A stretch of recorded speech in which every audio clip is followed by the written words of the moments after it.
पंतप्रधान नरेंद्र मोदी श्रीलंकेच्या दौऱ्यावर पंतप्रधान मोदींना श्रीलंका मित्र विभूषण पुरस्कारानं सन्मानित।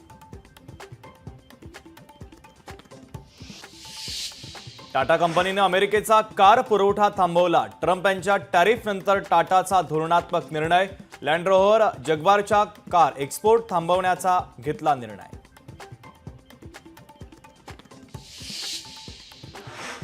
आशिष शेलार मलंगडावर मच्छिंद्रनाथांच्या दर्शनाला। अंबरनाथ तालुक्यातील मलंगडावर घेतलं समाधीचं दर्शन। तर यावेळेस भाजपचे कार्यकर्ते देखील मोठ्या संख्येने उपस्थित।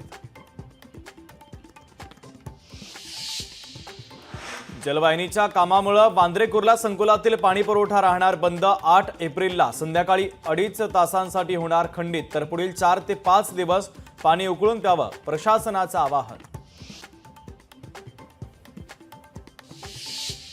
भिवंडी तालुक्यातील चिमुकल्याची ऐतिहासिक कामगिरी। 8 वर्षीय विहान जोशी या जलतरणपटूनं एलिफंटा वेट गेटवे ऑफ इंडिया पर्यंतचा 12 किलोमीटरचा समुद्र अवघ्या 4 तासात केला सर।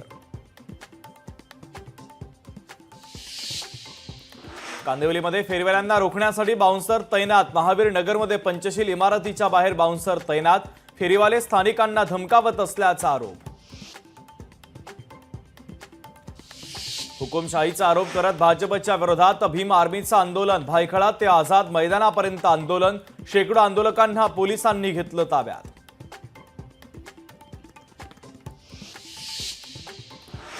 बीडच्या अर्धामसला गावातील मशीदमध्ये स्फोट करणाऱ्या आरोपींवर अखेर यूएपीएच्या अंतर्गत कारवाई।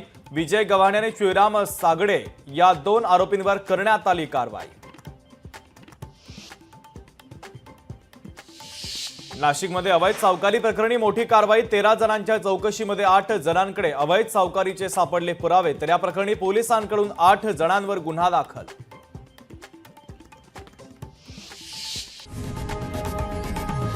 लोकशाही मराठी ऐका, पहा, जागरूक रहा।